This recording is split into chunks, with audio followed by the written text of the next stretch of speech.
యాషువా మెస్సే యొక్క అతి పరిశుద్ధమైనటువంటి నామంలో అందరికీ షలోం. ప్రేమైనటువంటి వారులారా, యొక్క లెంట్ దినములలో లెంట్ డేస్లో మనం ఉన్నాం కాబట్టి సిద్ధపడు. పస్కాను ఆచరిస్తూ ఉన్నారు. ఇశ్రాయేలీలు కూడా పస్కాను ఆచరించుటకు సిద్ధపడుతూ ఉన్నారు. కాబట్టి సిద్ధపడుట గురించి నేటి దినమున మనము వాక్యం ద్వారా చూసుకుందాము. ప్రేమైనటువంటి వారులారా, సిద్ధపడుట ఎలాగూ సిద్ధపడుట, ఏ విధముగా మనం సిద్ధపడాలి? ఎంతోమంది ప్రసంగికులు ఈ యొక్క సిద్ధపాటు పైన వాక్యోపదేశం చేస్తూ వస్తూ ఉన్నారు. కాబట్టి పరిశుద్ధ గ్రంథం మనకి ఏం చెప్తూ వస్తుంది, ఎలాగో మనం సిద్ధపడాలి అనేది పరిశుద్ధ గ్రంథంలో మనం జాగ్రత్తగా చూసినట్లయితే మత్తయి సువార్త 25వ అధ్యాయం, పరలోక రాజ్యము తమ దివిటీలు పట్టుకొని పెళ్లి కుమారుని ఎదుర్కొనుటకు బయలుదేరిన 10 మంది కన్యకలను పోలి ఉన్నది. వీరిలో 5 బుద్ధి లేని వారు, 5 బుద్ధి గలవారు. కాబట్టి యాషువా మెస్సే వారు ఉపమానం చెప్పుకుంటూ వస్తున్నారు. మత్తయి సువార్త 25వ అధ్యాయం 1వ వచనం నుంచి బుద్ధిగల కన్యకలు, బుద్ధి లేని కన్యకలు. కాబట్టి ఈ 5 కూడా బుద్ధిగల కన్యకలు మరియు బుద్ధి లేని కన్యకలు. వారు అర్ధరాత్రి వేళ ఇదిగో పెళ్లి కుమారుడు అతనిని ఎదుర్కొనుట రండి అని కేక వినబడను. కాబట్టి అతని ఎదుర్కొనరండి అని కేక వినబడను. అప్పుడు ఆ కన్యకలందరూ లేచి తమ దివిటీలను చక్కపరిచిరి. కానీ బుద్ధి లేని ఆ కన్యకలు, మా దివిటీలు ఆరిపోచున్నవి కనుక మీ నూనెలో కొంచెము మాకీయుడని బుద్ధిగల వారిని అడిగిరి. అందుకు బుద్ధిగల కన్యకలు, మాకును మీకును ఇది చాలదేమో, మీరు అమ్మవారి యొద్దకు పోయి కొనుక్కోడని చెప్పి అప్పుడు సిద్ధపడి ఉన్నవారు అతనితో కూడా పెళ్లి కుమారులు లోపలికి, విందుకు లోపలికి వెళ్ళిపోయారు. కాబట్టి సిద్ధపడి ఉన్నటువంటి వారు బుద్ధిగల కన్యకలు, బుద్ధి లేనటువంటి కన్యకల గురించి ఉపమానం ప్రతి ఒక్కరూ విని ఉన్నారు. కానీ సిద్ధపడి ఉన్నవారు అతనితో కూడా పెళ్లి విందునకు లోపలికి వెళ్ళిపోయారు. కాబట్టి ఎలాగూ సిద్ధపడాలి? ఈ యొక్క పస్కాను ఆచరించుటకు సిద్ధపడుతూ ఉన్నారు. అందరూ కూడా ఆ యొక్క లెంట్ డేస్, ఆ యొక్క పస్కాను ఆచరించుటకు మరియు ఒక గుడ్ ఫ్రైడేకి సిద్ధపాటు అందరూ సిద్ధపడుతూ ఉన్నారు. ఎలాగో సిద్ధపడాలి? మనం ఎన్నో ఉపమానాలు ఉన్నాయి పరిశుద్ధ గ్రంథంలో. 42 ఉపమానాలు రాయబడి ఉన్నాయి. 42 ఉపమానాలు యొక్క నూతన నిబంధనలో. కాబట్టి ఈ యొక్క ఉపమానం గురించి మనం ఎలాగో సిద్ధపడినారు ఆ యొక్క బుద్ధిగల కన్యకలు, ఆ యొక్క సిద్ధపాటును గురించి మనం ఈ దినమున ధ్యానించుటకు దేవుడు కృప చూపి ఉన్నాడు, యాషువా మెస్సే వారు. కాబట్టి ప్రేమైనటువంటి వారులారా, ఆ యొక్క లూకాసు వార్త 16వ అధ్యాయము, లూకాసు వార్త 16వ అధ్యాయము 19వ వచనం నుంచి మనము జాగ్రత్తగా చూసినట్లయితే ధనవంతుడు ఒకడు ఉండను. ఇక్కడ మనం జాగ్రత్తగా గమనించినట్లయితే బుద్ధిగల కన్యకలు, బుద్ధి లేని కన్యకలు ఇద్దరు తమ దివిటీలను తీసుకొని వచ్చారు. అందులో 2 నూనె పోసుకొని వచ్చారు. కానీ సిద్ధపడిన వారు వెళ్ళిపోయారు. ఆ యొక్క పెళ్లి విందు లోపలికి పెళ్లి కుమారుడు వచ్చినప్పుడు వారి తలుపులు తీయబడ్డాయి, వారు వెళ్ళిపోయారు. కాబట్టి పరిశుద్ధ గ్రంథంలో ఈ ఉపమానం గురించి లూకాసు వార్త 16వ అధ్యాయం 19వ వచనంలో ధనవంతుడు ఒకడు ఉండెను. అతడు ఉదారంగు బట్టలు, సన్నపునార వస్త్రములు ధరించుకొని ప్రతిదినము బహుగా సుఖపడుచుండాడు. కాబట్టి ధనవంతుడు లాజరు గురించి ఒక ఉపమానము రాయబడింది లూకాసు వార్త 16వ అధ్యాయం 19వ వచనంలో. కాబట్టి లాజరు అని ఒక దరిద్రుడు ఉండెను. వాడు కురుపులతో నిండినవాడి. ధనవంతుడు ఇంటి వాకిట పడి ఉండి అతని బల్ల మీద నుండి పడు రొట్టె ముక్కలతో ఆకలి తీర్చుకొనగోరెను. అంతేకాక కుక్కలు వచ్చి వాని కురుపు నాకెను. ఆ దరిద్రుడు చనిపోయి దేవదూతల చేత అబ్రహాము రొమ్మున ఆనుకున్నటకు కొనిపోబడెను. ధనవంతుడు కూడా చనిపోయి పాతి పెట్టబడెను. అప్పుడు అతను పాతాళంలో బాధపడుచు కన్నులెత్తి దూరం నుండి చూచి అబ్రహామును అతని రొమ్మున ఆనుకొని ఉన్న లాజరును చూచి, తండ్రివైన అబ్రహామా, నాయందు కనికరపడి తండ్రివైన అబ్రహామా అని మొరపెడుతూ వస్తున్నాడు. అవును ప్రియమైనటువంటి వాళ్ళ పరిశుద్ధ గ్రంథమును మనము బహు జాగ్రత్తగా చదువుకొని అర్థం చేసుకోవాలి. కాబట్టి లాజరు ధనవంతుడు, ఇద్దరు కూడా ధనవంతుడు ఏమని పిలుస్తున్నాడు? తండ్రివైన అబ్రహామా. లాజరు ధనవంతుడు ఇద్దరు కూడా అబ్రహాము కుమారులే. అందుకే ధనవంతుడు తండ్రివైన అబ్రహామా. ఇదిగో లాజరు నెమ్మది పొంది ఉన్నాడు. లాజరు నెమ్మది పొంది ఉన్నాడు. కానీ ధనవంతుడు కూడా అబ్రహాము కుమారుడే. కానీ ధనవంతుడు ఎలా జీవించాడు? లూకాసు సువార్త 16వ అధ్యాయం 19వ వచనము, ధనవంతుడు ఒకడు ఉండెను. అతడు ఊదారంగు బట్టలు సన్నపు నార వస్త్రములు ధరించుకొని ప్రతిదినము బహుగా సుఖపడుచుండెను. తనకిష్టమైనటువంటి జీవితమును అతడు జీవించాడు. ఇతను అబ్రహాము కుమారుడే. లాజరు కూడా అబ్రహాము కుమారుడే. ధనవంతుడు కూడా అబ్రహాము కుమారుడే. కానీ అతడు ఊదారంగు వస్త్రములు, ఈ యొక్క ఊదారంగు వస్త్రములు ఒక ఘనతకు అధికారమునకు సాదృశ్యం. కాబట్టి అతడు సన్నపునార వస్త్రములు ధరించుకొని ప్రతిదినము బహుగా సుఖపడుచుండెను. కానీ లాజరును ఏ దినమున కూడా లక్ష్య పెట్టలేదు. కాబట్టి అబ్రహాము కుమారుడే, విశ్వాసే, ఆజ్ఞలు చేసినటువంటి వాడే, ఆజ్ఞలను పాటించినటువంటి వాడే. కానీ ఏమీ లేదు, మారు మనస్సు లేదు. అబ్రహాము కుమారుడు అనేటువంటి ధైర్యం ఉంది, ఆజ్ఞలు ఆచరిస్తున్నాడనేటువంటి ధైర్యం ఉంది. అవును ప్రియమైనటువంటి వాళ్ళారా, లాజరు ఎడల జాలి, కరుణ ఇవన్నీ కూడా లేనటువంటి ధనవంతుని గురించి ఇక్కడ రాయబడింది. అందుకే తండ్రివైన అబ్రహామా 24వ వచనంలో యొక్క ధనవంతుడు మొర పెడుతున్నాడు. తండ్రివైన అబ్రహామా, నాయందు కనికరపడి తన వ్రేలికొనను నీళ్లలో ముంచిన నాలుకను చల్లార్చుటకు లాజరును పంపుము. నేను ఈ అగ్ని జ్వాలలో మండుతూ ఉన్నాను అని ధనవంతుడు మొర పెడుతూ వస్తున్నాడు. కాబట్టి ప్రియమైనటువంటి వారులారా, సిద్ధపాటు ఎలా కలిగి ఉండాలి? మనం కూడా ఈ దినమున ధనవంతుని లాంటి అబ్రహాం కుమారులమే ధనవంతుడు, మనకిష్టమైనటువంటి ధనవంతుడు బహుగా సుఖపడుచుండడు.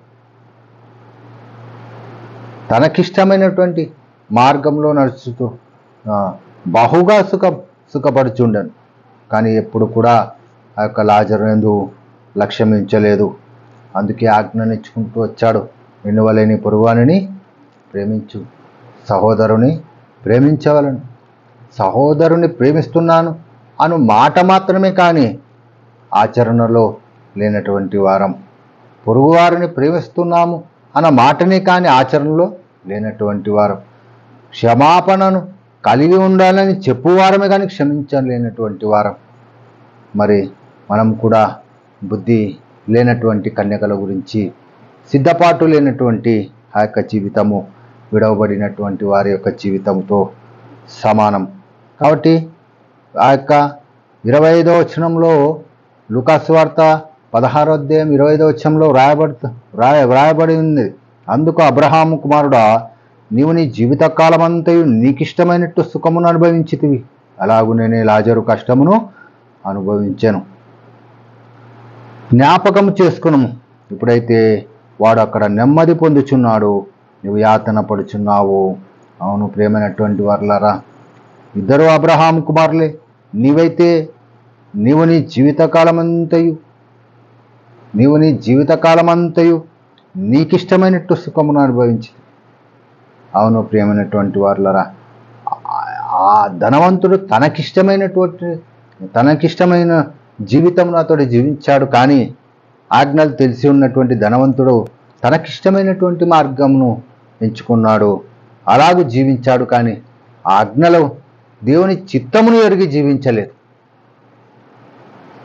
కాబట్టి ధనవంతుడు ఎక్కడ ఉన్నాడు? మండుతున్నటువంటి ఆ యొక్క అగ్నిగుండములో అక్కడి నుంచి మొరపెడుతున్నాడు. తండ్రివైన అబ్రహామా, ఇదిగో ఇట్టి వేదనకరమైనటువంటి స్థలములో ఉన్నాడు. వేదనకరమైనటువంటి స్థలంలో ఉన్నాడు. కాబట్టి ప్రేమైనటువంటి వారులారా, అందుకు అబ్రహాము కుమారుడా, నీవు నీ జీవితకాలం అంతయు నీకు ఇష్టమైనట్టు సుఖమును అనుభవించితివి, అలాగుననే లాజరు కష్టమును అనుభవించి అని జ్ఞాపకం చేసుకును. ఇప్పుడైతే వాడు అక్కడ నెమ్మది పొందుచున్నాడు, నీవు యాతన పడుచున్నావు. అంతేకాక అక్కడ నుండి నీ వద్దకు దాటగోరు వారు దాటి పూజాలకుండునట్లు, అక్కడి వారు మా యొద్దకు దాటి రాజాలకుండునట్లు మీకును మాకును మధ్య అగాధము ఉంచబడి ఉన్నది. కాబట్టి ఆ యొక్క ఉపమానములో చెప్తూ వస్తున్నారు, వారును ఈ వేదనకరమైన స్థలమునకు రాకుండానట్టు వారికి సాక్ష్యం ఇచ్చుటకై ఆ యొక్క ధనవంతునికి 5 సహోదరులు ఉన్నారని చెప్తూ వస్తున్నాడు. 5 సహోదరులు వారిని ఇట్టి వేదనకరమైనటువంటి స్థలమునకు రాకుండా వారికి సాక్ష్యం ఇచ్చుటకై నా తండ్రి ఇంటికి వారిని పంపవలనని నిన్ను వేడుకొంచున్నాను. అప్పుడు ఈ ఉపమానంలో ఇదిగో ప్రవక్తలను అందుకు అబ్రహాము ఏమని చెప్తున్నాడు? వారి వద్ద మోషేయు ప్రవక్తలు ఉన్నారు. మోషేకి ఇవ్వబడినటువంటి యొక్క 10 ఆజ్ఞలు, మోషేయు ప్రవక్తలు చెప్పినటువంటి యొక్క వాక్యము, మోషేయు ప్రవక్తలు ఉన్నారు. వారి మాటలు వారి వినిన ఎడల మృతులలో నుండి ఒకడు లేచినను వారు నమ్మరని అతనితో చెప్పాను. అవును ప్రేమైనటువంటి వారులా, ఇది సిద్ధపాటు. ఇద్దరు అబ్రహాము కుమారులే, ఇద్దరు బుద్ధిగల కన్యకలను, బుద్ధి లేని కన్యకలు. ఇద్దరు తమ దివిటీలను సిద్ధపరచుకొని వచ్చారు. అందులో నూనె పోసుకొని వచ్చారు. కానీ ఏమి లేదు వాళ్ళలో? నూనె లేదు. నూనె దేనికి సాదృశ్యము? పరిశుద్ధాత్మకు సాదృశ్యం. నూనె దేనికి సాదృశ్యము? వాక్యమునకు సాదృశ్యం. నూనె వాక్యమునకు సాదృశ్యం. నిద్రించినారు. ఇందులో ఒక శబ్దము, కేక వినపడింది. ఇదిగో పెళ్లి కుమారుడు వస్తూ ఉన్నాడు. ఆ యొక్క బుద్ధిగల కన్యకలు తమ డ్యూటీలను చక్కపరుచుకొని వారు సిద్ధపడి ఉన్నారు. సిద్ధపడిన వారు వెళ్ళిపోయారు. సిద్ధపడి లేనటువంటి వారు ఆ యొక్క నూనె కొరకు అమ్మవారి వద్దకు వెళ్ళి మీరు కొనుక్కోండి అని ఆ యొక్క బుద్ధిగల కన్యకలు చెప్పారు. కాబట్టి అమ్మవారు ఎవరు ఉండరు చూడండి. కాబట్టి ఆ యొక్క లూకాసు వార్త 16వ అధ్యాయంలో ధనవంతుడు లాజరు ఎలాగో సిద్ధపడాలి? మోషే యొక్క ధర్మశాస్త్రం, మోషే యొక్క మాటలు, ప్రవక్తల యొక్క మాటలు, మోషే మరియు ప్రవక్తల యొక్క భూమి మీద ఉన్నారు. వారి మాటలు మీరు వినండి.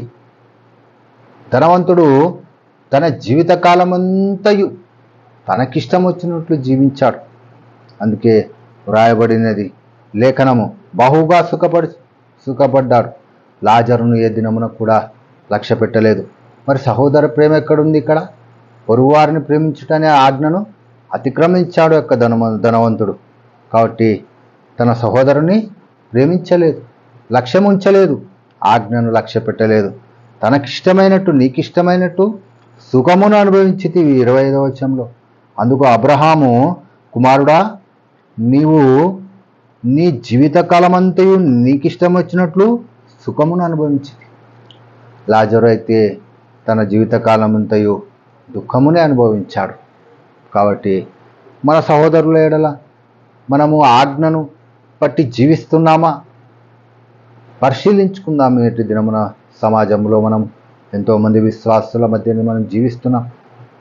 ఆ యొక్క సహోదర ప్రేమ ఆజ్ఞ నోటి మాట వరకే ఉన్నది, కానీ సహోదర ప్రేమ చాలా తక్కువ మంది ఆ యొక్క ఆజ్ఞను అనుసరించేవారుగా ఉన్నారు. ప్రేమైనటువంటి వారులారా, అందుకే సిద్ధపడుట ఆజ్ఞను మోషేయు ప్రవక్తలు వారి మాటలు భూమి మీద ఉన్నవి.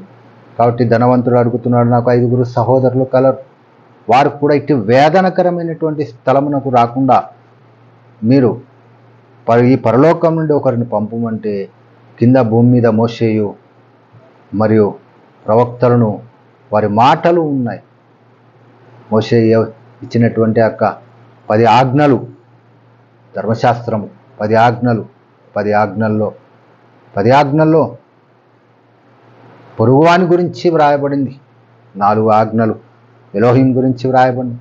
మిగతా 6 ఆజ్ఞలు మనం ఎదుటివారి పట్ల ఎలాగో సమాజంలో జీవించాలని చెప్పేసి మనం ఎలా కరుణ జాలి మనం చూపించాలి, ఎలాగో ప్రవర్తించాలి, మన యొక్క ప్రవర్తన సహోదరుల పట్ల ఎలాగూ ఉండాలని వ్రాయబడి ఉన్నాయి. కాబట్టి మోషేయు ప్రవక్తలు వారి మాటలు యొక్క భూమి మీద ఉన్నాయి. కాబట్టి ఎవరిని చూసి మనం సిద్ధపరచుకోవాలి? మన యొక్క ప్రవర్తన ఆజ్ఞను బట్టి మనము సరిచేసుకోవాలి, సిద్ధపరచుకోవాలి. కాబట్టి అందుకే ఆ యొక్క ఉపమానం చెప్తూ ఉన్నప్పుడు యాషువా మోషే వారు తన సహోదరుతో సమాధానపడి నీ వచ్చే యొక్క పాత్రలో చేయి వేయాలి అని సెలవిచ్చుకుంటూ వస్తాడు. నీ యొక్క బలిపీఠమునకు నీవు అర్పణను అర్పించినప్పుడు నీ సహోదరునితో సమాధానపడాలి. కాబట్టి సమాధానము లేనటువంటి జీవితములు మనవి. కాబట్టి ఎలాగూ సిద్ధపడగలము? సిద్ధపడుటకు ప్రయాసపడదాము. మోషేయు ప్రవక్తలు వారి మాటలు యొక్క భూమి మీద ఉన్నాయి. 10 ఆజ్ఞలు మోషే ఇచ్చినటువంటి 10 ఆజ్ఞలు నీ పొరుగువానికి దేనిని నీవు ఆశించకూడదు. ఎప్పుడైతే ఆశిస్తావో అప్పుడు నీవు మృతుడవే, ఆజ్ఞ విషయమై చచ్చినవాడు. కాబట్టి ఈ యొక్క ధనవంతుడు కూడా ఆ యొక్క ఆజ్ఞను తప్పిపోయాడు. ఎప్పుడూ లక్ష్యం ఉంచలేదు లాజరు పట్ల. కాబట్టి తనకిష్టమైనటువంటి జీవితమును అతడు జీవించాడు. అవును ప్రియమైనటువంటి వారులారా, సిద్ధపాటు కలిగినటువంటి ఒక జీవితం ఎలాగుండాలి? ఆజ్ఞను బట్టి మన యొక్క ప్రవర్తనను మనము సరిచేసుకోవాలి. ఇది సిద్ధపాటు కలగ జీవితము. కాబట్టి ప్రియమైనటువంటి వారులారా, ఇలాగూ మనం సిద్ధపడాలి. ఇలాగూ మనము వాక్యమును సరిచూసుకొని సిద్ధపాటు కలిగి ఉండాలి. మనం కూడా విశ్వాసలమే అని చెప్పుకుంటూ భక్తి చేసుకుంటూ ఎన్నో మంచి మాటలు చెప్తూ ఆచరణ లేనటువంటి మాటలు చెప్తూ వాక్యమును బోధిస్తూ సిద్ధపాటు లేకుండా మనం కూడా అబ్రహాము కుమారులమే. ధనవంతుడు మాదిరి అబ్రహాము కుమారులాగానే మనం కూడా ఉంటే మనం కూడా వేదనకరమైనటువంటి స్థలంలోకి ఖచ్చితంగా మనం కూడా కనబడుతాము అనే మాటలో సందేహము లేదు. కాబట్టి విశ్వాసులమే, అబ్రహాము సంతానమే, ఎలోహింని నమ్మినటువంటి వారు మనం కూడా తండ్రి యొక్క సన్నిధిలో కనబడుటకు లాజరు అబ్రహాం యొక్క రమ్మున అనుకున్నటకు కొనిపోబడ్డాడు. మనం కూడా అబ్రహాము ఉండు చోట ఆజ్ఞలు అనుసరించి మనం కూడా యొక్క పరదేశంలో ఉండులాగున ప్రయాసపడతాం. ఇది సిద్ధపాటు గల జీవితము. మనము మార్పు నొంది మారు మనస్సు పొంది ఆజ్ఞలను బట్టి అనుసరించి నడుచుకుని లాగున ప్రయాసపడదాము. కాబట్టి ప్రార్థించుకుందాం. ప్రార్థించుకొని మరి ఒక వాక్యము ద్వారా హెచ్చరింపబడుటకు మరి ఒక దినమున రేపటి దినమున కనబడతాం తండ్రి యొక్క సన్నిధిలో. ప్రార్థించుకొని ముగించుకుందాం. పరలోకమందున్న మా తండ్రి, సిద్ధపడుట అను వాక్యమును మీరు తెలియచెప్పి ఉన్నందుకు మీ పాదములకు కృతజ్ఞతాస్తుతులు చెల్లిస్తూ నాయన మీ వాక్యం అనుసరించి మేము సిద్ధపడులాగున నడిపించమని విజ్ఞాపన చేస్తూ నాయన ధనవంతుని ఉపమానములో వ్రాయబడినటువంటి ధనవంతుడి మాదిరి ఉండకుండా తండ్రి లాజరు వలె మేము నాయన తండ్రి ఇదిగో జీవించి అబ్రహాం యొక్క రొమ్మున మేము కనబడులాగున, అబ్రహాముండు చోటు మేము కనబడులాగున తండ్రి మమ్మల్ని మేము సిద్ధపరచుకునిలాగున నడిపించమని విజ్ఞాపన చేస్తూ మా కొరకు ఈ లోకమునకు వచ్చి మరణించి 3వ దినమున సజీవుడై తిరిగి లేచిన నజరేయుడైన జీవము గల యాషువా మెస్సీయ అతి పరిశుద్ధమైన నామములు అడిగి స్తుతించి వేడుకొంచున్నాము తండ్రి. ఆమెన్. ఆమెన్. ప్రియమైనటువంటి వారలారా, అందరికీ షలోం. రేపటి దినమున మరి ఒక వాక్యం ద్వారా ఉపమానాల ద్వారా హెచ్చరింపబడుటకు రేపటి దినమున మరలా దేవుని యొక్క మహా గొప్ప కృపచేతం ఎదుట నేను కనపడగలనని విశ్వసిస్తూ అందరికీ షలోం చెప్తూ ముగిస్తున్నాను. అందరికీ షలోమ్.